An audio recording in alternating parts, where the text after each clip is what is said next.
Então, pessoal, para darmos início a esse seminário, teremos essa primeira mesa com o título O Lugar da Família nas Políticas Públicas. E, para participar, para nos ajudar na reflexão nesta mesa, nós contaremos aqui com a presença de 3 pessoas muito importantes. Primeiro, a professora doutora Karen Bogenschneider, que é pesquisadora, professora emérita de Ecologia Humana da Universidade de Wisconsin-Madison, nos Estados Unidos, e é uma referência mundial nos estudos do impacto das políticas públicas sobre a família, desenvolveu uma lente do impacto familiar de políticas públicas que tem sido utilizado para avaliar diversas políticas em vários lugares do mundo. Ela vai estar conosco aqui. Também gostaria de chamar para estar aqui no palco conosco a doutora Ivânia Guest, que é psicóloga, doutora em Psicologia Clínica e Cultural pela Universidade de Brasília, é analista judiciária em exercício no Conselho Nacional de Justiça, no CNJ, e tem atuado particularmente no Pacto pela Primeira Infância. Também gostaria de chamar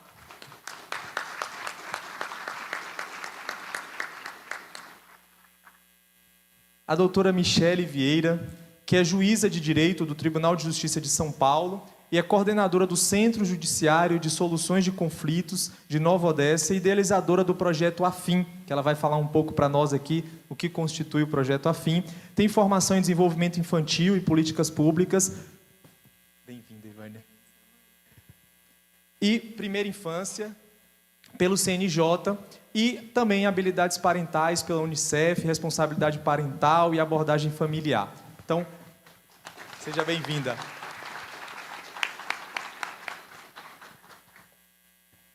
Então, para darmos início, nós vamos ouvir, por videoconferência, a fala da professora Karen Bogenschneider, a quem eu gostaria de agradecer imensamente a gentileza de ter aceitado o nosso convite. A gente iniciou um diálogo com a professora Karen há um tempo, falando um pouco da secretaria, contextualizando as políticas públicas no Brasil para ajudá-la a preparar esta contribuição. Ela se interessou bastante por entender a nossa realidade brasileira para dar uma contribuição que fosse adequada aos nossos desafios. Então, gostaria muito de agradecer a gentileza, a disponibilidade, o compromisso da professora Karen Bogenschneider de nos brindar com esta conferência e gostaria de passar agora a palavra à professora Karen.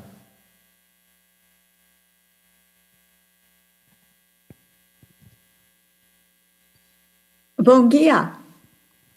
It's an honor for me to participate in this conference on the place of families in public policies. Das famílias e das políticas públicas. E hoje meu tópico é como olhar para a formulação de políticas públicas através das lentes da família.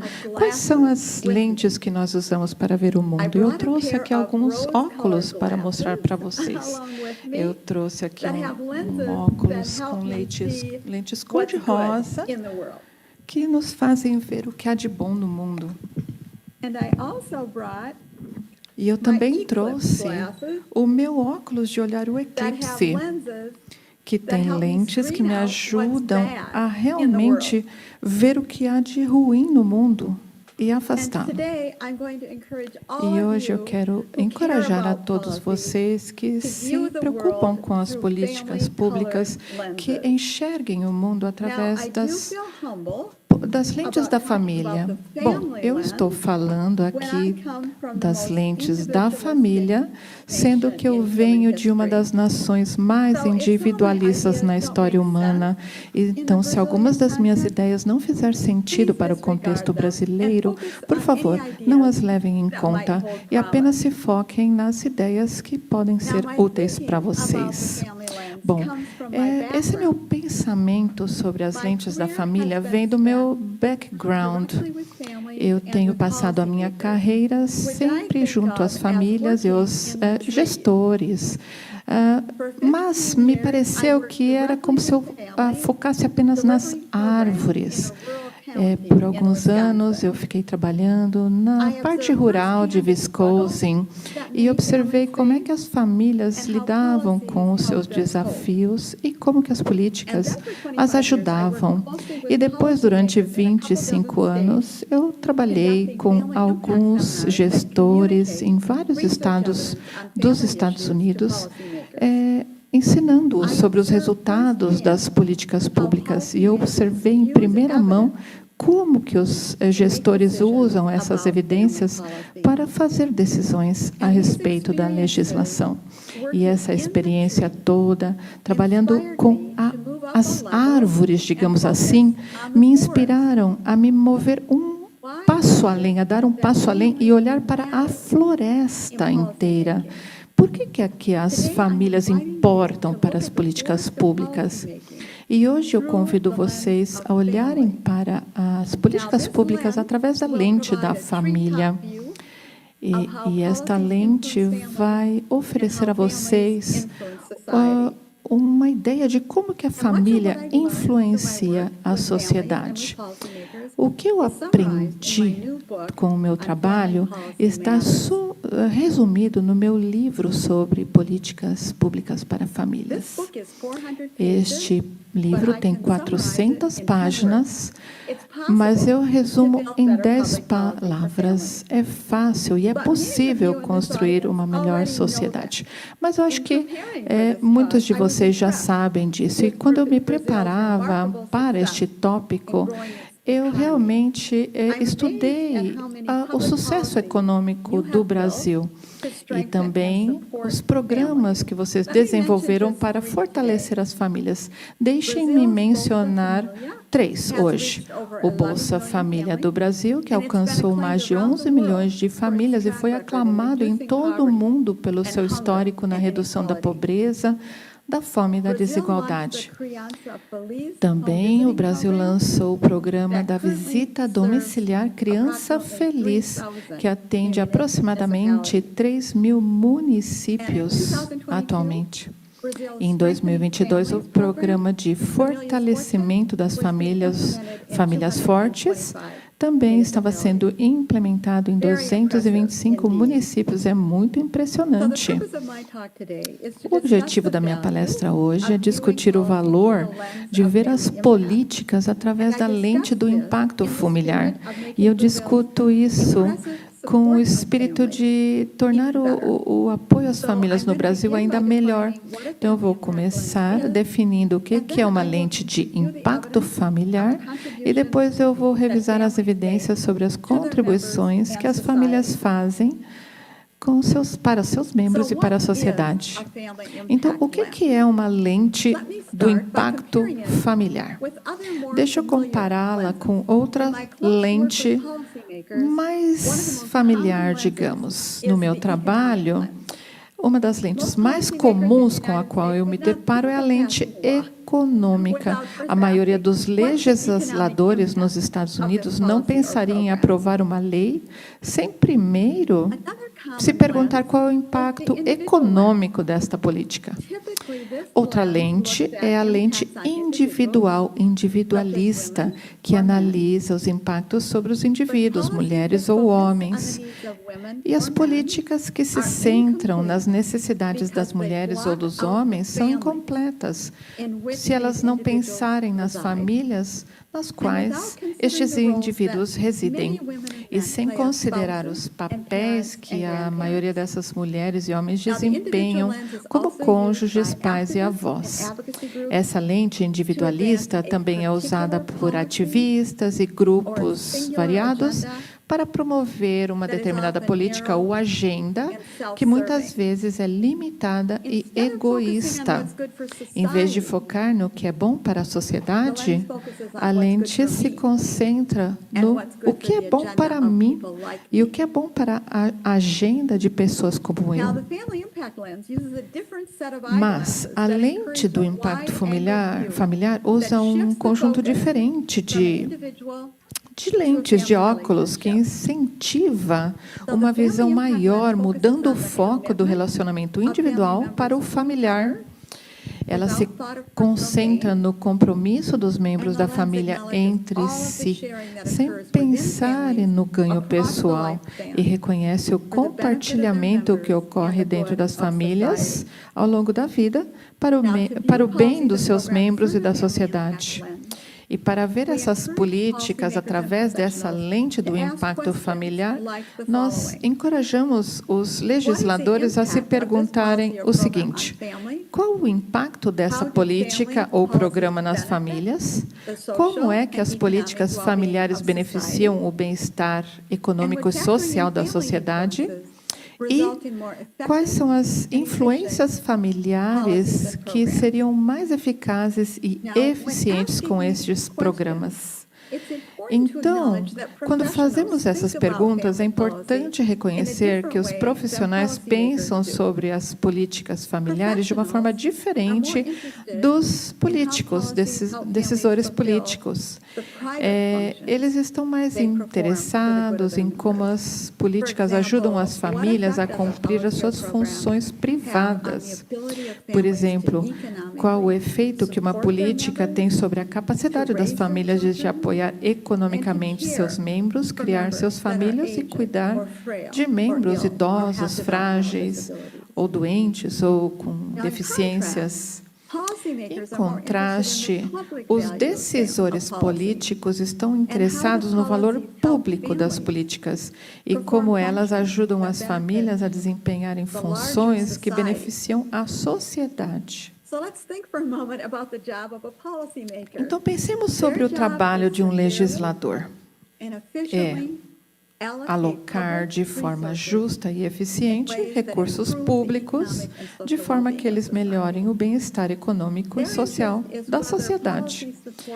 Eles estão interessados se a política apoia as contribuições que as famílias fazem para a sociedade e o custo que isso vai ter se elas falharem. Então, deixe-me expor brevemente agora as 4 principais contribuições que as famílias fazem para as políticas públicas. Bom, a maior parte da evidência que eu apresento hoje vem de países ocidentais e dos Estados Unidos. Primeiro, as famílias são uma base fundamental para a geração de trabalhadores produtivos. Em 2024, o Brasil foi classificado como a 11ª maior economia do mundo.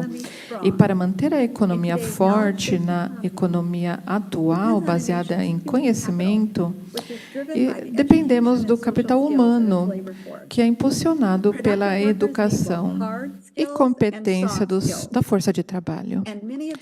E muitas dessas habilidades são moldadas pela socialização que ocorre no início da vida familiar em programas pré-escolares. Por exemplo, num estudo longitudinal de 30 anos nos Estados Unidos, os pesquisadores previram quais alunos abandonariam a escola com 77% de precisão usando apenas uma variável. E esta única variável foi a qualidade do atendimento, do cuidado que eles receberam até os 42 meses de idade. Então, os pesquisadores foram capazes de prever as chances das crianças abandonarem o ensino médio de 11 a 15 anos mais tarde. Então, eu pergunto, vocês acham que essa pesquisa tem relevância para o debate sobre os cuidados infantis no Brasil? No Brasil, onde 1/3 das crianças abaixo de 3 anos têm acesso a cuidados infantis apenas? Na Europa, quando eles estavam debatendo os cuidados infantis, nos anos 80, os decisores políticos europeus encaravam a política de cuidados infantis como um fardo para o orçamento. O argumento é que era bom para as crianças, e apenas para as crianças, mas aconteceu uma mudança, porque os legisladores, nos anos 90, começaram a pensar no argumento de que seria bom que houvesse cuidado infantil, seria bom para a economia do país. Então, quando os legisladores viram isso, entenderam que a socialização das crianças é um motor poderoso para gerar trabalhadores produtivos, eles mudaram as políticas públicas. Outra contribuição é que as famílias contribuem para a formação de cidadãos atenciosos e comprometidos. Os estudos demonstram que isso depende da qualidade do cuidado. As origens dos laços sociais começam cedo na vida familiar. São vínculos que os bebês desenvolvem com os cuidadores, que são responsivos e estão disponíveis. Por exemplo, em estudos longitudinais nos Estados Unidos, crianças que estavam ligadas às suas mães com segurança eram mais empáticas, mais autodependentes e menos hostis. E, na verdade, essa criança, ela crescia e tinha qualidades aos 15 ou 16 anos que a maioria das sociedades valorizam nos cidadãos: envolvimento, liderança, autoconfiança, competência social. E é notável que o cuidado dado aos 3 anos é capaz de prever, inclusive, a qualidade dos relacionamentos românticos nas 2 décadas seguintes, depois, lá aos 23, 26 anos. E uma parentalidade positiva aos 2 anos prevê também uma parentalidade positiva na geração seguinte. A ciência não tem uma ideia clara sobre esse apego seguro, mas nós sabemos que temos programas para melhorar a qualidade da parentalidade. Nos Estados Unidos, o programa de visitas domiciliares foi avaliado usando rigorosos métodos científicos. Então, comparado com um grupo controle, as mães que receberam cuidados domiciliares durante a gravidez, os pais tiveram uma maior maternagem e parentalidade, e isso é interessante, porque essas mães estavam menos envolvidas no sistema de justiça criminal e elas usaram menos benefícios sociais do governo. Então, eu pergunto, será que este tipo de pesquisa seria útil para os decisores políticos que estão debatendo o programa Criança Feliz? Seria convincente, por exemplo, que os decisores políticos saibam que essa melhor parentalidade e essa vai desenvolver cidadãos mais confiantes e competentes? Terceiro, as famílias são um meio eficaz para alcançar as metas políticas, e elas também são um jeito de atingir outros objetivos das outras políticas também. Por exemplo, envolver famílias mostra que se promove comportamentos positivos dos jovens, melhor desempenho acadêmico e também previne comportamento de risco, criminalidade e uso de substâncias. Por exemplo, existem pesquisas de Carol Comfort, que originou o programa Famílias Fortes, para a prevenção de uso de substâncias. Nos Estados Unidos, muitos dos programas de prevenção se focam no indivíduo, apenas para jovens, e eles têm tido pequenos efeitos. Mas Carol Comfort, ela comparou programas que se focam no indivíduo e na família. E o efeito mostra, ela comparou quão alto ou baixo foi o efeito desses programas. E como vocês podem ver aqui neste gráfico, nós temos aqui abordagens que variou aí de treinamento de habilidades sociais, e temos aqui uma positividade de 0,28. Agora, nos programas que se focavam na família, os resultados positivos variaram de 0,31 para treinamento de habilidades parentais a 1,62 para o apoio familiar em casa. Então, em geral, o efeito médio era de 0,96 maior. Então, para prevenir o consumo de substâncias pelos jovens, as abordagens centradas na família foram 9 vezes mais eficazes. Bom, isso afeta as políticas e programas no Brasil? Tem alguma relevância? Consideremos a política educacional. O Brasil tem um histórico de gastar mais em educação do que outras nações avançadas. No entanto, as taxas de graduação são mais baixas e os alunos têm notas mais baixas em leitura, alfabetização e ciências e matemática. Então, se nós olharmos de novo com a lente do impacto familiar, qual é o impacto que esse debate teria nos resultados educacionais?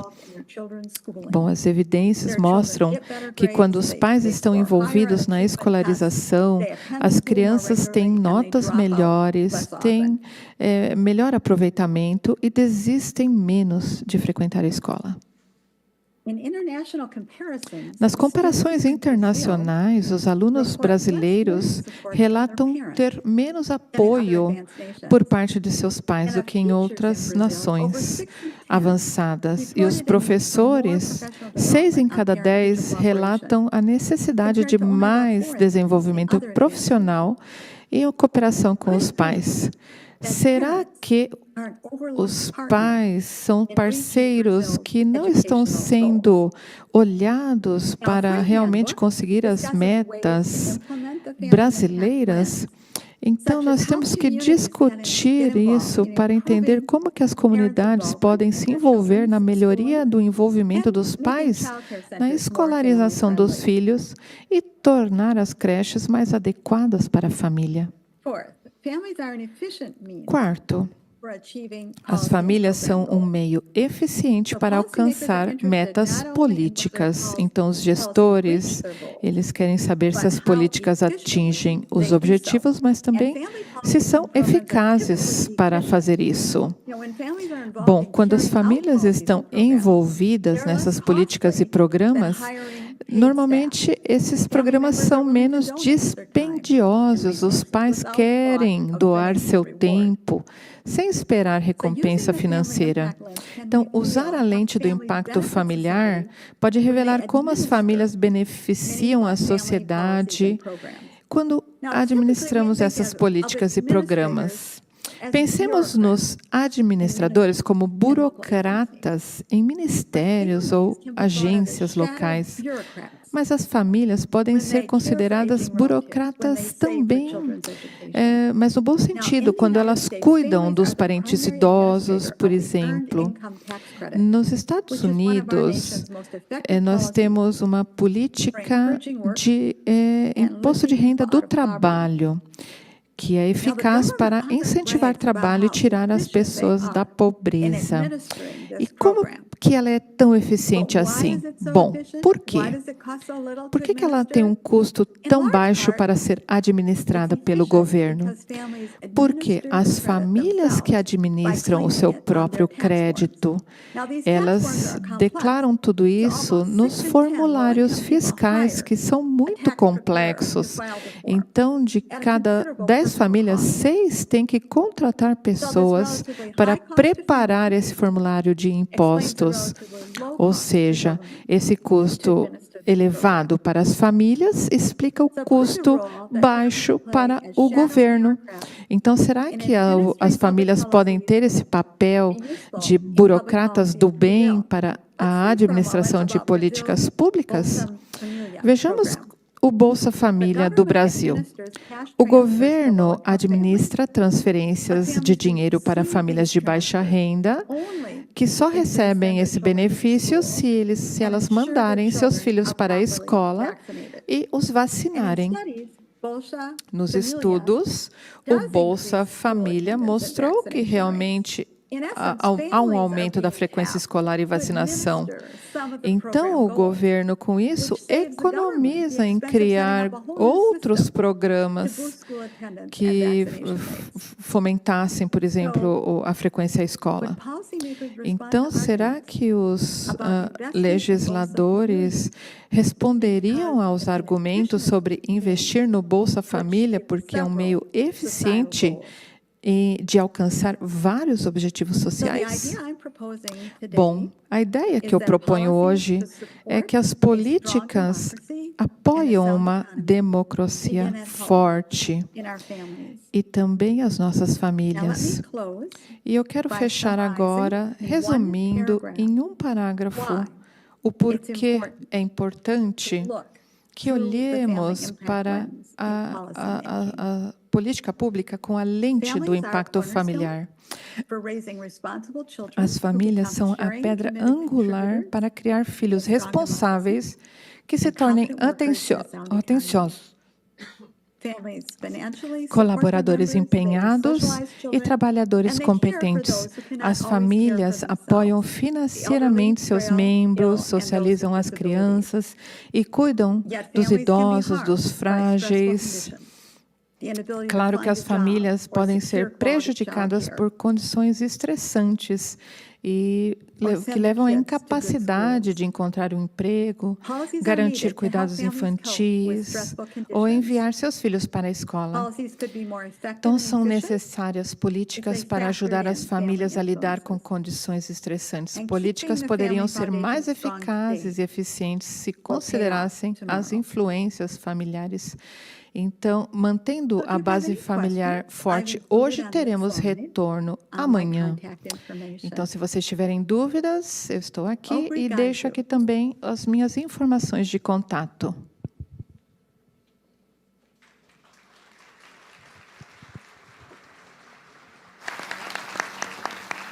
Gostaria de agradecer à professora Karen Bogschneider por essa brilhante explanação, por toda a contribuição que trouxe. E queria informar a todos os presentes e também aqueles que nos acompanham de forma online que vocês podem formular perguntas sobre as apresentações. Então, aqueles que estão aqui no Teatro Glória Giglio podem escrever no papel aí, no bloquinho que vocês receberam, e a Júlia, que está aqui, ela pode recolher essas perguntas, e aqueles que estão nos acompanhando de forma online podem escrever suas perguntas pelo chat. Ao final das duas apresentações, nós teremos um tempo de diálogo, então nós vamos procurar, dentro das possibilidades do tempo, responder a essas perguntas que vocês formularem. Então, podem formular tanto com relação à apresentação da professora Karen, quanto também da apresentação que a gente vai ouvir agora da doutora Ivânia e da doutora Michele. Eu gostaria de passar imediatamente a palavra para elas, que vão falar sobre o lugar da família nas políticas para a primeira infância.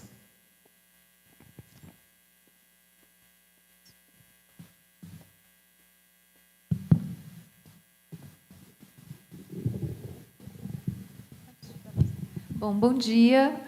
Antes de tudo, gostaria de cumprimentar cada um de vocês, Com certeza, por trás de vocês tem milhões de famílias, milhares de famílias, e a família de onde nós viemos também, Agradecer por todas as pessoas que tornaram possível vocês serem adultos, que hoje conseguem cuidar de outros adultos. E agradecer, na figura do Marcelo Couto, esse seminário e a escolha do tema. Realmente, esse é um tema muito essencial. E quando a gente pensa realmente na ênfase na família, eu acho que fiquei até com a hipótese, ao preparar a fala, de que esse é a pedra angular que está faltando para a gente mudar o cenário brasileiro. Nós temos leis maravilhosas, temos políticas que são reconhecidas, como a professora falou, internacionalmente, mas os indicadores, por exemplo, de violência, ainda mostram que algo está faltando. E aí, realmente, eu fiquei convencida que é essa ênfase, na família, no atendimento à família como um todo. Eu trouxe uns slides, não sei se vai dar para colocar. E, assim, contextualizando também de onde que eu venho, para falar sobre isso. Eu sou originária do Tribunal de Justiça do Distrito Federal como analista judiciária e tive a sorte de começar, em 1999, trabalhando num serviço de adoção, que, na verdade, é claramente esse ponto onde tem duas famílias, onde a gente vê a infância entre duas famílias. E essa lente do Brasil, né, de famílias extremamente vulneráveis que perdem os próprios filhos, que realmente é visto como a maior exclusão social, né, você não ter mais a competência de cuidar do próprio filho. Tem até pesquisas que mostram que isso é a última penalização da exclusão social, né? E outras famílias que têm melhores condições e podem virar pais dessas crianças e, às vezes, não conseguiram ter os filhos biológicos. Também só vão adotar porque não conseguiram ter os filhos biológicos. Então, dos dois lados tem sofrimento. E essa transição entre duas famílias mostra essa complexidade. Nós temos vários desafios de diferentes tipos de famílias. Mas, apesar de que nas políticas públicas a gente ainda fala muito dessa questão da vulnerabilidade econômica, a gente tem que pensar em políticas para todas as famílias. Famílias em classes altas têm índices de sofrimento e crianças em situação também de vulnerabilidade. Então, a gente precisa sair dessa lógica só de pensar que a pobreza é a única vulnerabilidade. Então, é muito feliz vocês terem um reforço com uma secretaria que pode alcançar, né, idealmente, todas as famílias, não só as em vulnerabilidade econômica. Então, assim, eu achei esse tema desafiador para falar tão rápido, porque cada questão é um mundo, né? Família em si, infância e políticas públicas. Não temos um conceito único para cada um deles, a gente precisa explorar cada um e pensar como todos se integram. Eu gostei muito dessa análise da Maria Brandt, quando ela fala que família e políticas públicas têm funções correlatas e imprescindíveis. Então, tem até essa lógica, né, de família e política pública ter a mesma função em diferentes níveis. A função de inclusão na sociedade, a função de mediação de acessos para lidar consigo mesmo e com o mundo. E a família é a primeira mediadora para o mundo. E as políticas públicas com as redes de serviços são a segunda fonte de acesso a esses recursos. Então, assim, a gente tem que considerar a prioridade da família por isso, né? Não existe uma criança sem uma família. E, realmente, o grande erro tem sido, como foi falado, essa separação, né? Como foi bem falado também pelo doutor Henrico, a gente trata de forma isolada, e aí não vai funcionar. Então, nessa lógica, eu trouxe também o conceito de redes sociais, não redes sociais de mídia, mas essa tecnologia de trabalho de redes de proteção, com essa lógica de redes primárias e secundárias. Essa é a lógica que eu queria, talvez, não sei, difícil contribuir, eu acho que vocês estão tão avançados que eu espero trazer alguma coisa a mais do que vocês já sabem, mas uma das coisas que eu percebo, que geralmente se considera muito a família como essa diferença entre público e privado, mas eu acho que a primeira diferença é entre redes primárias e secundárias. Então, se a família é a rede primária, uma boa política pública nunca pode querer roubar o papel da rede primária. Ela tem que apoiar a família. E as políticas públicas, para cuidarem de qualquer criança, também adolescente, precisam cuidar da família. É impossível cuidar da criança sem também cuidar dessa família. Porque, olha a diferença de uma rede primária e secundária. Ela permanece a vida inteira. Nós, profissionais, vamos e vimos, né? A pessoa muda, mas a família, ela permanece. Mesmo que separe fisicamente, ela faz parte dessa história simbólica que vai ser a referência para a construção da identidade. Então, assim, e esse espaço de você ser, né, mais você mesmo, de você não precisar estar todas as regras, você pode expressar seus sentimentos com mais espontaneidade, que isso é fundamental para a saúde mental, nesse espaço de pessoas que você confia, que são esses vínculos familiares, onde o afeto é realmente o espaço privilegiado ali, né? Você não tem que estar, assim, tirando nota na escola, fazendo papel profissional. Você pode ser sem máscaras. Então, esse espaço familiar, será que ele está sendo reduzido hoje? Como as crianças podem ter essa liberdade de se construir de forma espontânea? Então, a família é esse útero, né? Onde o afeto, onde o erro, onde a gente pode realmente ter essa liberdade de expressão de sentimentos. Inclusive, sofrer. Hoje a gente está numa sociedade que a gente não pode mostrar que sofre, mas a gente sofre, todo ser humano sofre. Então, a família precisa estar preparada para ser esse espaço de comunicação também desse sofrimento e desse apoio em todos os momentos da vida, que não são só sofrimentos materiais. E essa ponte, né? Então, para a saúde mental, a gente considera que os principais pilares de saúde mental são trabalho e vínculos sociofamiliares. A filiação social, né? Se tornar membro de uma sociedade necessariamente passa pela mediação da família. Então, quanto mais essa família promover essa condição, dar acesso a essa criança que nasce, se tornar parte dessa sociedade, maior vai ser o capital humano e social para ela ter acesso a todos os direitos. E a nossa Constituição Federal realmente é brilhante, né, quando ela fala, é uma base da sociedade. E o artigo que fala da família antecede o que fala dos direitos da criança. A gente trabalha muito nas políticas da infância com 227, a prioridade absoluta, o dever compartilhado da família, sociedade e Estado, e a gente esquece o que vem antes. Então, se a gente não fortalece essa família, realmente que tem o direito de ter uma proteção social, para depois, no 227, ter o dever de cuidar dos filhos, ela não consegue. Para ela exercer o seu dever, primeiro ela tem que ser realmente reconhecida no seu direito. E esse direito da família, ele também parte no artigo da família do direito a contar, assim, do direito ao planejamento familiar, né? Olha só, um direito a ser exercido com liberdade, mas com apoio do Estado em recursos educacionais e científicos. Isso está há quantos anos na nossa Constituição? E se a gente tivesse observado esses princípios desde 1988, nós teríamos outro país. Então, aqui eu acho que a gente começa a colocar em prática. Então, assim, conceber que ali já começa a infância, né? Dessa possibilidade de ter um núcleo familiar que tenha planejamento.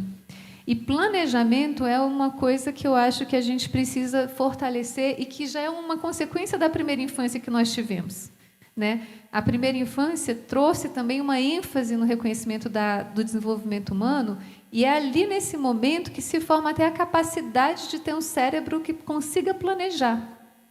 Então, às vezes, a gente vai para as políticas públicas com uma função de planejamento, mas a gente próprio não teve, na nossa formação, essa competência para planejar, imagina, para um país de 200 milhões. Então, aonde que vai formar essa competência? Desde esse afeto, dessa nutrição, desse desenvolvimento cerebral, que vem da primeira infância. E como a gente entende a infância? Né? Às vezes tem uma visão romanceada da criança. Na adoção acontece muito isso. As pessoas querem uma criança como se fosse aquela fofura, só o afeto, mas é trabalhoso você formar um filho. E é um momento que foi muito bem colocado pela professora Karen, precisa de disponibilidade. É um momento de maior dependência da vida. Um animalzinho, um mamífero colocado nascendo sozinho, ele sobrevive. Um bebê humano não sobrevive. Então, se não tiver um adulto dedicado a esse cuidado, a criança não sobrevive. E ela nasce... Olha só essa cena, né? Tudo que ela tem acesso nesse momento inicial da vida marca. Até ali, o que deu origem ao attachment, o impeachment, os patinhos. Se eles virem um adulto quando eles nascem, eles vão achar que aquele adulto é a mãe. Então, essa primeira imagem que a criança tem acesso marca para o resto da vida também. Ficou mais fácil de observar ali no estudo dos patos. Então, quem vai estar ali disponível quando essa criança vem ao mundo? Né? E, para ela estar disponível, ela vai ter apoio de outras redes, dos próprios parentes, do empregador. E isso é um problema no Brasil em termos de políticas públicas. Em que medida existe licença maternidade e paternidade? Eu tenho 5 minutos. Eu nem comecei. Então, vamos lá. Então, eu queria resumir aqui. Primeiro, esse papel da família, para ficar realmente claro, além de toda a questão econômica, é o lugar a partir do qual a gente tem acesso a tudo que é necessário para a gente viver. E uma família, nutrição, higiene, afeto, educação, socialização, brincar, lazer, isso não vem primeiro pelas políticas públicas, isso vem pela família. E as políticas públicas vêm apoiando, não vem da creche, vem antes de chegar na creche. Então, a gente precisa realmente priorizar a família como rede primária, a creche como rede secundária, a política judiciária como rede secundária, o brincar e o lazer. E olha que diferença, eu fiquei pensando, eu nunca tinha pensado tanto nisso, quando teve essa provocação desse tema. A gente fala nas políticas públicas em crianças, né? Adolescentes e jovens, mas a família transforma uma criança em filho. Nós precisamos que as pessoas tenham o direito de ser filhos, e isso só existe se existe família. E uma criança transforma um adulto em mãe, pai, avô e tio. Que é a coisa mais significativa, o maior privilégio da vida, eu acho que é ser mãe, ser pai, alguém que realmente, né, confia em você para o resto da vida. Então, as políticas públicas têm que perceber que elas não fazem isso, só a família faz isso. Então, ela tem que se colocar no lugar de rede secundária e apoiar que a família possa fazer isso, que a criança possa se tornar filho ou filha. né? E essa criança, ninguém nasce pai e mãe, e tem que aprender a ser pai e mãe. Isso é muito difícil. Então, precisa desse apoio, né, de várias redes, inclusive das políticas públicas. E essas crianças e famílias, como a professora falou, transformam o mundo. A qualidade do mundo vai depender dessa origem, né, desse ser humano que pode se tornar filho, e esses adultos que podem aprender também a serem mais humanos e especiais pelo vínculo com os filhos. Então, a família realmente é a solução de todos os problemas, mas ela também precisa de ajuda, ela não se dá conta sozinha. E, então, as políticas públicas precisam perceber no artigo 227 que, então, a responsabilidade não é possível ser só da família, também do Estado e da sociedade, por meio de políticas públicas. Então, a própria cooperação entre o Estado e a sociedade civil já é uma coisa importante para a gente construir nos desenhos das políticas públicas, e como direito, não é um assistencialismo. Aí, aqui, eu queria trazer a base da teoria das redes sociais da Lia Sanicola, que é uma assistente social italiana, que conseguiu criar, com essa teoria, uma associação na Itália com 6.000 famílias acolhedoras, que é outra lógica interessante de políticas públicas, que a gente tem muita dificuldade no Brasil. Nós temos só 6% de, quando a criança precisa de um acolhimento, né, ser retirada da família, vão para o acolhimento institucional. A maioria vai para o acolhimento familiar nos outros países, porque é muito melhor para a criança ficar numa família do que numa instituição. E essa teoria dela, ela entende que a família acolhedora cuida tanto da criança como da família de origem da criança. Gente, 2 minutos. Então, assim, o que a rede faz? Desde a família vista como rede para a criança, que é o ser humano em desenvolvimento, como as políticas públicas. Media recursos, e não só materiais, principalmente subjetivos. Porque a pessoa que está em construção, o material não é o mais importante do que a competência de se construir como cidadão, como ela falou, né, sociável. Então, a gente tem que entender que as redes primárias são a família, as redes secundárias têm que apoiar as famílias para essas famílias apoiarem seus filhos. E, então, tem todo um trabalho de metodologia de vínculo, aí que eu tinha trazido as políticas que nós já conseguimos avançar no Brasil, assistência social, educação, como foi falado, né, antes pela professora, o Bolsa Família, pelas condicionalidades, o tanto de capilaridade, educação, saúde, aqui, conseguiu integrar para atender as crianças, e necessariamente tem que atender a gestante, os pais, a família, tudo é junto com a família. E aqui no Marco Legal da Primeira Infância, inclusive, depois dele, temos a Lei da Parentalidade e do Brincar como prevenção à violência, que necessariamente mostra essa abordagem da família como protetiva de forma lúdica, e passar de uma visão não só de proteger e buscar problemas, mas de promover. Então, promover essas competências familiares. Antes, a gente avaliava as famílias. Tem competência? Não. Então, tira a criança, que era a visão antiga do judiciário. Não, a gente promove. Por isso, a doutora Michele, agradeço muito que veio aqui e vai contar para vocês, vou compartilhar meu tempo para ela, como o judiciário começou a promover a competência familiar. E não só punir a família que não teve a oportunidade de ter tido infância, como a professora falou, para poder depois ela própria ser uma família positiva. E, em termos de investimentos, nós investimos mais em quê? Depois que os problemas acontecem, ou nessa promoção do necessário para a família ser capaz de exercer a sua função. Então, o Marco Legal da Primeira Infância é uma lei muito estratégica, porque ele traz outras leis que mostram isso. Ele tirou da invisibilidade crianças com familiares presos, crianças que estão sofrendo muito no divórcio dos pais, e um sofrimento que, às vezes, porque não é pobreza, não é levado em conta, o sofrimento psíquico da divisão dos pais, né? A responsabilidade da empresa para viabilizar a licença maternidade e paternidade, que é básica.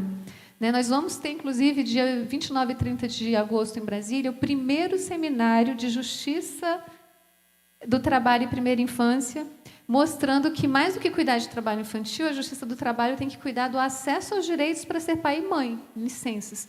Bom, eu vou passar, meu tempo acabou, vou deixar esses slides, mas para mostrar que existe esse arcabouço legal, que existem políticas desenvolvidas, que o mais importante para o desenvolvimento humano são as interações responsivas que dependem da família, mas que essas famílias precisam de apoio para estarem disponíveis para interagirem com seus filhos. E esse é o nosso ponto fraco. E aí, por outro lado, nós temos assim toda essa visão desse contexto de apoio, dessas políticas que têm que se integrar, E eu vou passar, então, para a doutora Michele trazer o exemplo do programa, do projeto Afim, você é afinado com seu filho, não é com a criança, então já tem essa consciência. E também apresentá-la que ela é a coordenadora local em São Paulo da política judiciária da primeira infância. Então, nós também passamos para a política pública no judiciário, não é só do executivo. E que tem, inclusive, um dos eixos planejamento familiar, apoio à parentalidade, que vocês podem unir as redes de vocês com esse trabalho que o judiciário está unindo, além de juiz da infância, juiz de família, juiz do trabalho, juiz de criminal, juiz de vara de violência contra a mulher. Porque essas caixinhas também não percebiam que a mesma criança e a mesma família que estava em vários processos judiciais tem que ter esse olhar integrado. Então, por favor, doutora Michele, você pode colocar isso em prática, mas eu não falei, gente, só um pouquinho do plano de ação familiar, só um minutinho de estendido, porque esse modelo é viável. Então, assim, os dois modelos que eu queria trazer, né, doutora Michele e o projeto Afim à Política Judiciária, é o plano de ação familiar do Instituto Dara. Vocês já ouviram falar desse plano? É uma metodologia construída no Brasil, mais de 30 anos, que é utilizada em Baltimore, está traduzida e a gente aproveita pouco. Por que eu acho ela brilhante?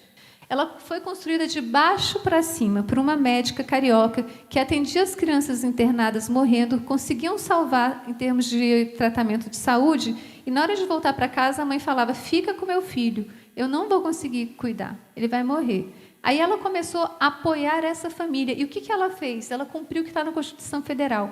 Para cuidar da criança, ela cuidou de cada membro da família, de todos os membros, nas 5 áreas, e percebeu que precisou de 2 anos para essa família ter autonomia.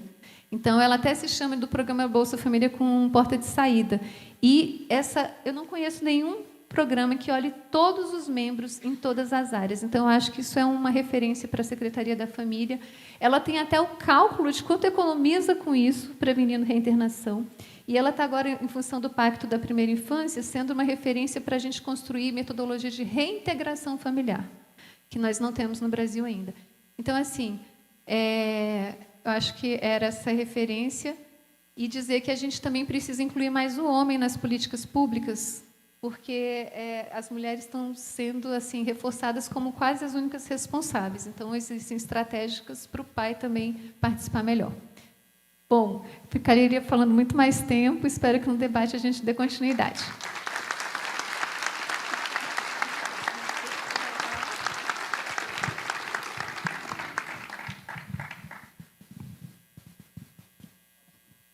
Bom dia a todos e a todas.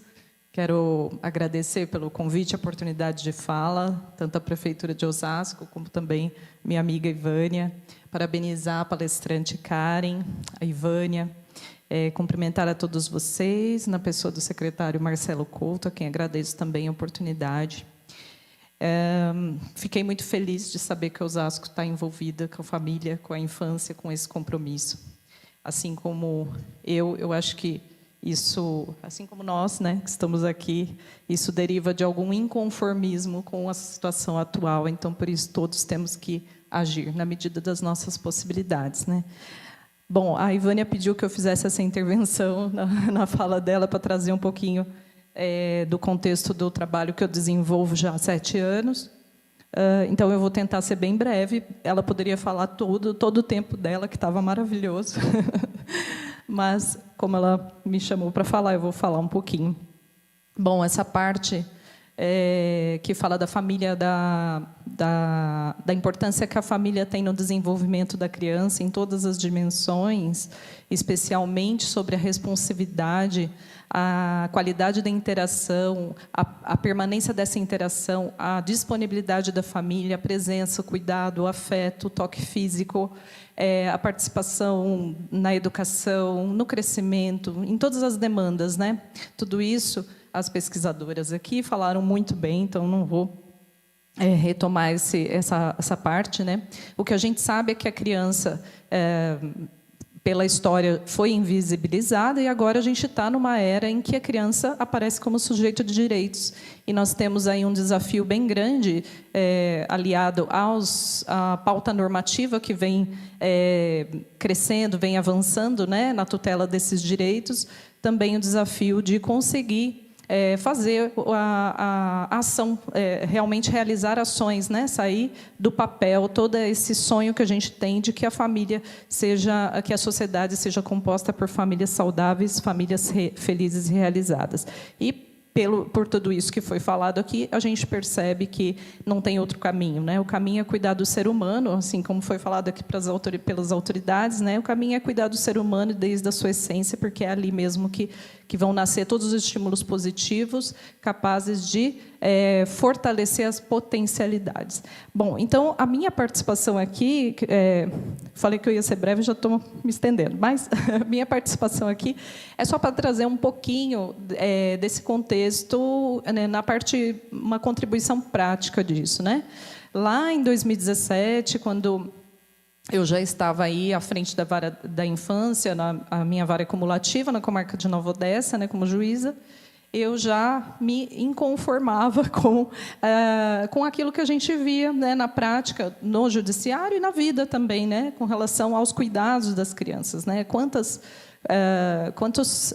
cenário triste a gente enxerga, né, por questões sociais, desigualdade social ou descuidos familiares das mais diversas formas. E ali eu idealizei um projeto, que é o Projeto Afim, que a Vânia comentou, e que ele tem por objetivo cuidar da saúde emocional de crianças e adolescentes, mas com foco na primeira infância e trabalhar as famílias. E esse projeto ele foi se desenvolvendo de uma maneira bem experimental, artesanal, ali aprendendo, né, a lidar, trazendo as famílias, a comunidade a conversar, em rodas de conversa, palestras, exposições, chamando estudantes para falar sobre primeira infância. Então, a gente chamava as pessoas da comunidade para falar sobre temas importantes, né, que favoreciam o fortalecimento dos pais com seus filhos.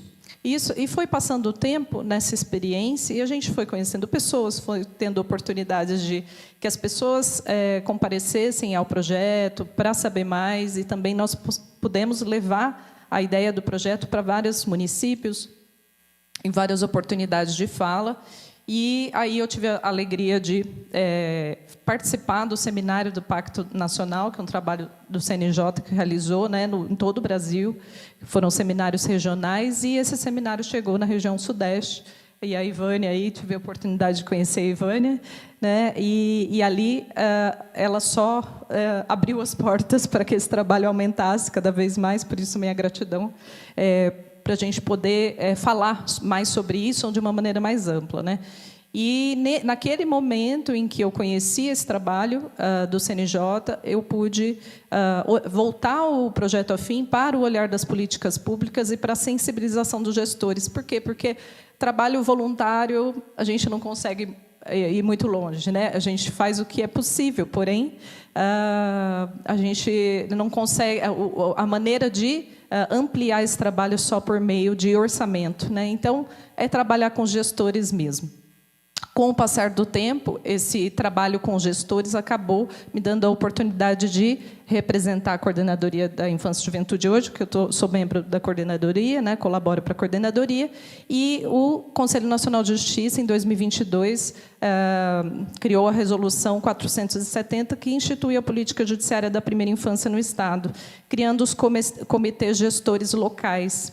Então, esse comitê gestor que funciona no Estado de São Paulo agora, né, já faz 1 ano e meio, 2 anos, é um comitê que a gente vai trabalhar para fortalecer as potencialidades institucionais. Então, hoje, num bom sentido da palavra, eu funciono aqui um pouco como uma olheira das políticas, uma olheira de quem está fazendo, de quem está aderindo, de quem está engajando, porque é justamente com essas pessoas que a gente quer trabalhar, né? A gente está, então, num braço do judiciário que está preocupado em fazer com que isso cresça cada vez mais.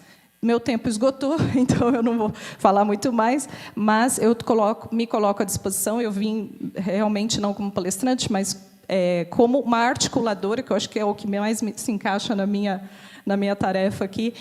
Estou à disposição para conversar com quem esteja interessado em atuar junto com o Judiciário nesse plano de ação que estamos desenvolvendo esse ano, junto com o Conselho Nacional de Justiça, e pretendemos começar a colocar em prática a partir do 2º semestre. Muito obrigada.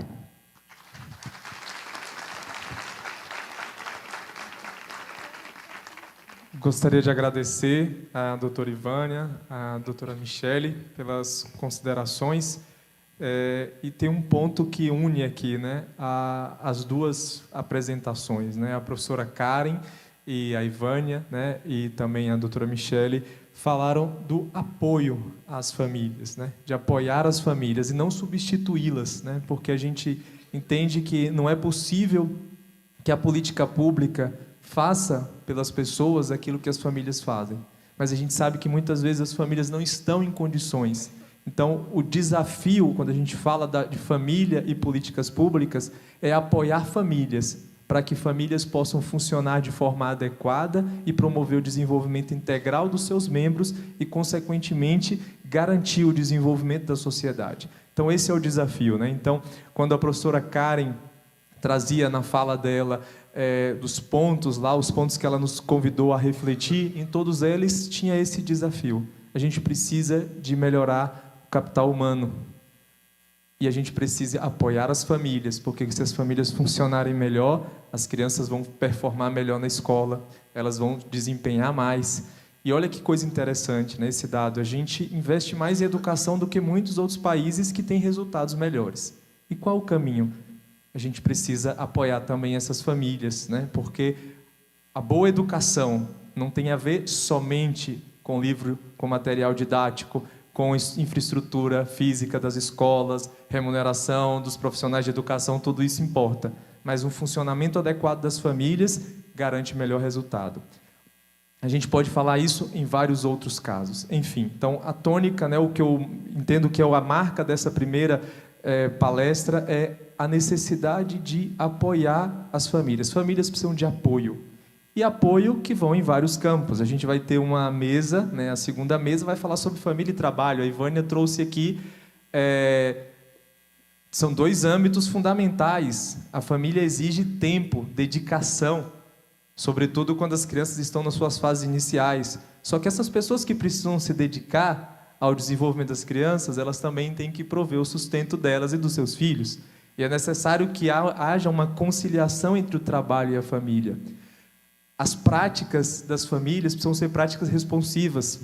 A gente não pode instalar um chip da responsividade nas pessoas, mas as pessoas podem desenvolver práticas parentais responsivas, né, que ajudem as crianças a se desenvolver. Tudo isso está no âmbito da política pública, né? Então, eu gostaria de mais uma vez agradecer e agora a gente tem um momento de diálogo. Como eu falei para vocês, nós podemos formular perguntas, vocês usem o bloquinho de vocês para formular perguntas por escrito, aqueles que estão aqui, entregar para a Júlia, e aqueles que estão nos acompanhando de forma online podem formular no chat. A gente já tem uma pergunta aqui, temos duas na realidade.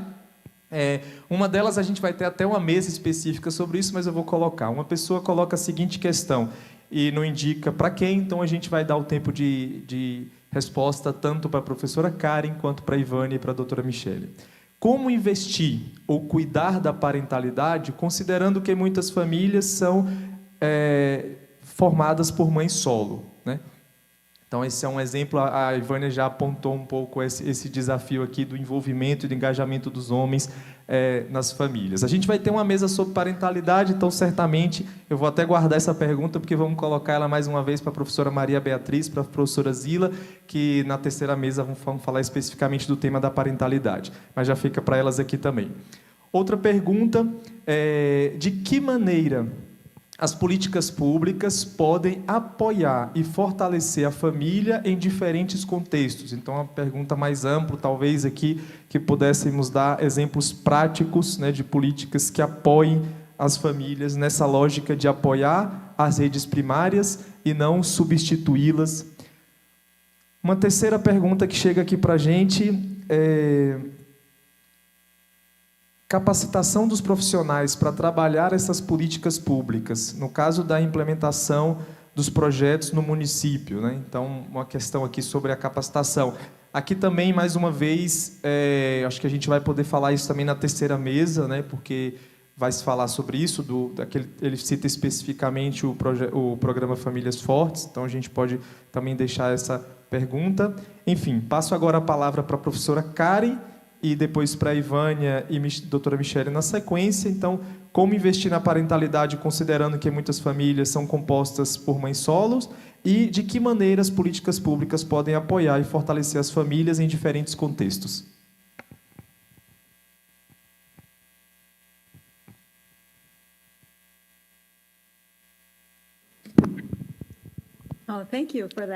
Muito obrigada pela pergunta. Eu gostei muito das outras apresentações também.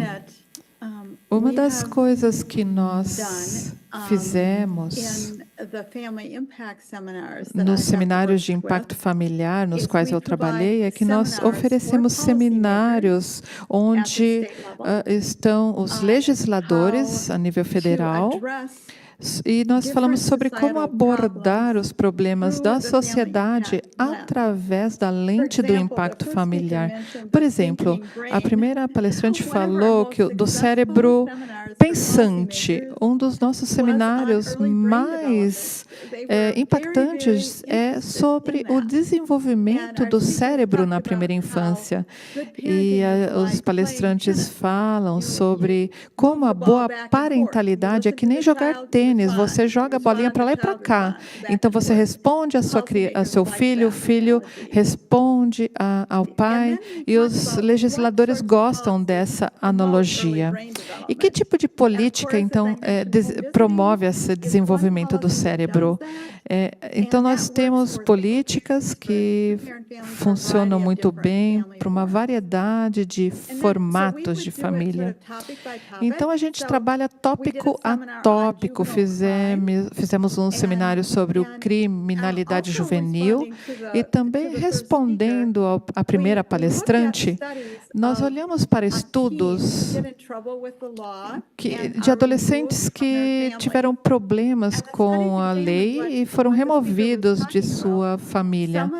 E alguns desses jovens foram enviados a famílias que os acolheram, e outros foram mandados a instituições comunitárias. E aqueles que foram mandados a famílias substitutas tiveram muito melhor recuperação do que aqueles que foram mandados para instituições. E eles tinham uma maior probabilidade de voltarem à sua família original. Então, nós abordamos isso sempre pensando no tópico, por exemplo, pensemos no tópico da saúde, do treinamento, da economia. A gente faz assim, a gente olha sempre para qualquer tópico através da lente do impacto familiar. E aí a gente faz os legisladores pensarem sobre como eles podem fazer políticas públicas mais eficientes. Essas perguntas. Então, assim, tem 3 coisas objetivas, práticas, sobre a questão de como envolver os homens. Primeiro, o próprio marco legal da primeira infância, ele aumentou a licença paternidade, né? Só que, para receber a licença paternidade, precisava fazer um programa de preparação para a paternidade, porque as próprias mulheres, até as que estavam construindo a lei, tinham medo de, se o homem ficasse em casa, atrapalhasse em vez de ajudar. Então, assim, a gente tem que reconstruir essa cultura. Então, a ideia foi, a condicionalidade não estava prevista originariamente no projeto de lei, mas, para passar, foi, não, vamos dar um tempo para ele se preparar. Mas olha que incrível isso. O Ministério da Saúde tem uma política que foi usada para, então, eles fazerem essa capacitação para ter direito à licença estendida, né, paternidade. Se chama Estratégia Pré-Natal do Parceiro. Quem conhece essa estratégia? Pré-Natal do Parceiro. Então, eu convido Osasco a falar, gente, ela é brilhante. Olha o exemplo dela. Simplesmente, o custo dela é colocar uma cadeira a mais no posto de saúde quando a mulher vai fazer o pré-natal. Então, a gente, sem querer, exclui o homem. E, inclusive, gente, eu não sei se vocês viram os indicadores, os homens brasileiros estão morrendo mais que as mulheres. Então, inclusive, por violência. Mas essa estratégia ela foi criada no Departamento de Saúde do Homem do Ministério da Saúde. Não foi pensando na criança nem na mulher. Porque o Brasil tem um custo absurdo de saúde pública com doenças preveníveis do homem. Porque o homem não só não cuida do filho, como não se cuida. Então, ele só procura a saúde pública quando está em fase terminal. E aí o custo é maior e sofre mais. Então, aí, falaram, quando esse homem vier no posto de saúde, a gente pede para ele entrar para prescrever os exames de rotina de prevenção dele. Então, era uma armadilha. Ele vir para o pré-natal, na verdade, era para atender a saúde do homem. Mas aí, então, você vai ter um filho, como é cuidar do filho? E envolveu ele no pré-natal. Então, desde o pré-natal, o homem tem que participar. Nós precisamos permitir que ele participe. E a gente excluía, porque às vezes o homem ficava sentado de fora, porque nem se ele quisesse tinha onde sentar na sala do pré-natal, como se fosse coisa só de mulher. Então, o Ministério da Saúde já fez um cálculo. Há um ano atrás, 100 mil homens tinham participado desse pré-natal do parceiro para estimular a licença estendida. E você vê a diferença. Eu já vi pessoalmente em classe média alta, que eu conheço, os homens estavam no 3º filho e a mulher falou, ele é um outro homem depois que fez isso, um EAD de 12 horas, ouvindo outros homens sobre como era bom ser pai. Não era um favor para a mulher, era um benefício para ele. Então, as pesquisas mostram que o homem se agride menos, produz mais, e a mulher amamenta mais. Então, realmente, isso é fundamental e é uma política pública disponível de baixíssimo custo, que vai ser bom para a mulher, para a criança e para o homem. O outro exemplo é o manual P de paternidade, que foi premiado no Pacto, que é uma metodologia onde homens falam para outros homens sobre o ser pai. Isso é muito interessante, porque quando uma mulher fala para o outro homem, parece que ela está querendo jogar o trabalho para ele. E quando o homem fala, olha, a melhor coisa da minha vida foi quando meu filho nasceu e eu fui a primeira pessoa que tocou nele no parto humanizado. Então, assim, é uma metodologia também que muda essa cultura de que cuidar é coisa só de mulher. E o outro exemplo é a política judiciária da primeira infância, porque ela traz, gente, e aí, sinceramente, isso só vai mudar quando as empresas participarem. Então, vai ser muito feliz a fala do Rodolfo, porque quando o Brasil tinha 5 dias de licença paternidade, ele dizia para o homem, você tem que trabalhar, você não tem que cuidar. Né? Cuidar é coisa da mãe. Você já deu uma mensagem. O Ministério do Trabalho brasileiro estava, não sei se já mudou, há pouco tempo, quando foi feito o trabalho na Câmara, para licença paternidade não existia o termo. Se o homem saía, o Ministério do Trabalho registrava como licença saúde. Então, nós temos que começar dessa revisão, como as próprias políticas permitem, e veem o homem como presente nesse momento. Né? E, assim, eu acho que tem que começar do planejamento familiar e da adolescência. Então, na política judiciária da primeira infância, ela cuida dos adolescentes. Então, por exemplo, se estão no acolhimento, que é mais terreno do judiciário, se estão no socioeducativo, já começa a pensar, porque esse menino vai provavelmente ser pai. Então, desde a prevenção da gravidez ao projeto de construção de paternidade com tanto, né, a menina e o menino, o adolescente. Então, assim, é toda uma visão sistêmica e a gente também tem que cuidar, gente, do reconhecimento da paternidade. O reconhecimento da paternidade, às vezes, fica resumido a um documento de colocar o nome. A gente tem que associar os serviços ao reconhecer oficialmente no cartório, que ele possa ser associado a um curso para refletir sobre o exercício da parentalidade, não só ter o documento no papel. Então, assim, são várias ações que estão construídas e colocadas nesse plano de ação da política judiciária para realmente não deixar a mãe, né, sozinha, que não é justo, e o homem perde muito com isso também, além da criança. Tinham várias outras questões, né? Eu só queria falar sobre a capacitação, gente. A capacitação precisa, além de coisas teóricas, eu sou psicóloga, eu só consegui ser psicóloga em várias de violência contra a mulher, usuários de drogas e adoção, porque a gente tinha supervisão toda semana. Nós recebemos no nosso trabalho o que tem de mais difícil, que não deu tudo errado, e vocês também, talvez, na área de vocês. Então, a gente precisa fazer, entre a gente, estudo de caso. Eu acho que vale mais do que os cursos. Trabalhar com base em estudos de casos reais, aplicando as teorias. E até para a gente dar conta. E outra coisa, nós somos o instrumento de trabalho. A gente tem que tomar muito cuidado, as capacitações tem que construir a empatia. E o que eu queria falar, até para não deixar, que a gente tem que ouvir, aprender a ouvir e trabalhar a partir do ponto de vista do outro. Não é o nosso modelo familiar que vai servir para aquela família. Não é como a gente cuida do nosso filho que vai ser a realidade ideal daquele filho. E a gente falta isso, ouvir a criança e ouvir a família. E a neurociência mostra que esse bate-bola, quando a gente ouve, a família reflete. Não é que é uma informação que vai pronta, ela vai desenvolver a capacidade de pensar e planejar e encontrar as soluções por si mesmas.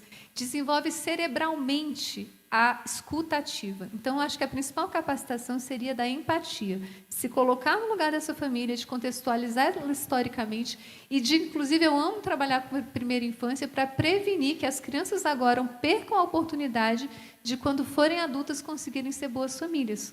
Porque o nosso modelo de política é esperar tudo dar errado, ficar omisso, e quando o problema acontece, a gente age e gasta muito mais. Então, já entender que, ao cuidar da primeira infância, a gente já está preparando um pai e uma mãe que estão ali em formação.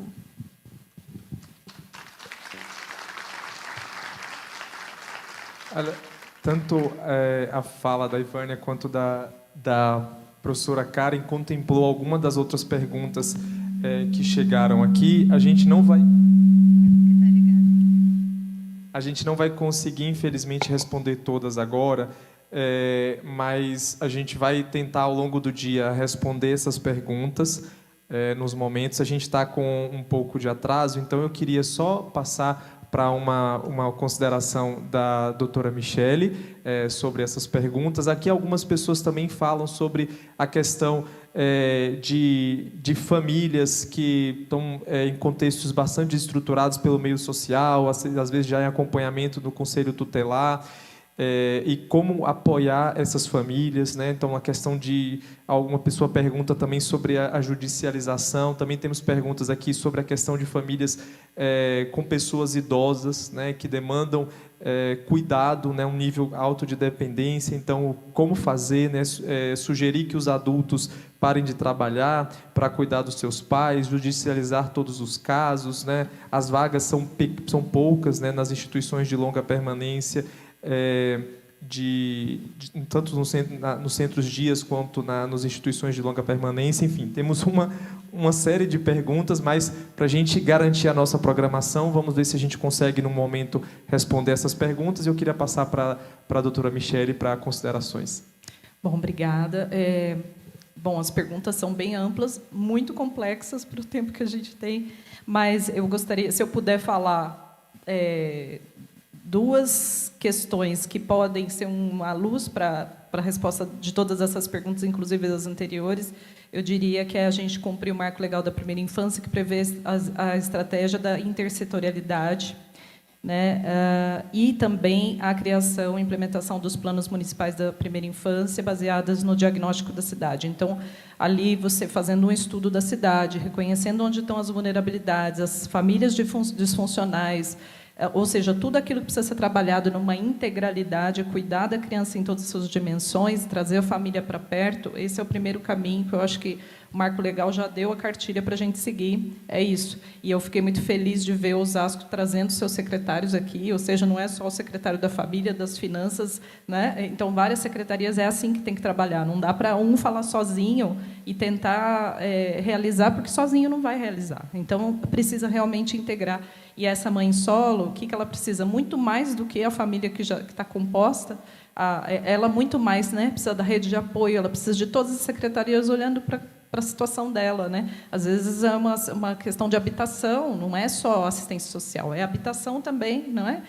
Então, assim, todo mundo trabalhando junto para dentro do seu orçamento, porque todas as secretarias precisam ter orçamento para cuidar da família, né? Não é só você falar de transporte, o transporte não tem nada a ver com isso, todo mundo tem a ver, porque se você pensar numa criança que não vai para a escola, pode ser que ela não vá por falta de transporte. Então, veja como todos os assuntos estão interligados e precisam ser vistos assim num trabalho conjunto. Então, quero novamente agradecer a oportunidade, parabenizar o Osasco, quero conhecer um pouco mais do que vocês estão fazendo, vou tentar pesquisar aí, e a gente se coloca à disposição lá no NIP, no Núcleo de Primeira Infância do Tribunal de Justiça, para trabalhar conjuntamente, e estamos aí de portas abertas para poder conhecer as propostas que vocês têm também.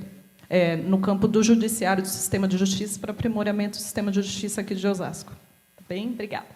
Muito obrigado, doutora Michele, muito obrigado, Karen, muito obrigado, Ivânia. Eu queria só fazer uma consideração aqui dessas perguntas que foram trazidas. Assim, como a professora Karen falou, quando a gente coloca a lente do impacto familiar para a gente olhar as políticas, é uma forma também da própria sociedade ver. Então, a pessoa dá o exemplo aqui da pessoa idosa. Olha, tem uma quantidade de pessoas que demandam, que tem uma situação de dependência, e tem algumas políticas. A gente tem, por exemplo, o Centro-Dia, mas quantas vagas ele tem? Qual a proporção em relação à quantidade de idosos com situação de dependência no nosso município? Quando a gente começa a colocar a lente do impacto familiar e olha a política a partir dessa perspectiva e também o orçamento, ou seja, o quanto que o orçamento público prioriza ações que representam esse apoio à família, né? Para a gente pensar que as famílias não podem ser substituídas, né? Elas precisam ser apoiadas. E a gente tem que também começar a pensar isso, né? Pensar um orçamento da família. Qual é o orçamento da família? É claro que o orçamento da família não é o orçamento da Secretaria da Família, porque a política habitacional responde a demandas da família, a política de assistência, de saúde, de educação. Mas quanto disso é destinado a um apoio real para que as famílias possam funcionar melhor e responder de forma mais adequada às necessidades dos seus membros. Essa necessidade de olhar, essa nova perspectiva que enxerga pessoas, né, e não indivíduos, ela é fundamental. Pessoas no sentido de em relação, né? E a gente pensar até a própria política de trabalho, né? A gente pode pensar em trabalhadores, mas outra coisa é se eu pensar que os trabalhadores são pais e mães de família que têm sob sua responsabilidade crianças e adolescentes que precisam se desenvolver ou que têm idosos que demandam cuidado. É uma outra perspectiva. Você passou do indivíduo para a pessoa, para um ser em relação. E aí também a gente tem um critério de priorização. A gente tem que dar uma atenção especial para trabalho e renda, considerando adultos que têm sob suas responsabilidades pessoas que demandam cuidado. Enfim, essa reflexão a gente só starta aqui, né? A gente não tem a pretensão jamais de esgotá-la. Mas eu gostaria de mais uma vez agradecer as 3 palestrantes dessa conferência, né? E já gostaria de anunciar para vocês a nossa próxima mesa. Muito obrigado, professora Karen, muito obrigado, doutora Michele, muito obrigado, Ivânia.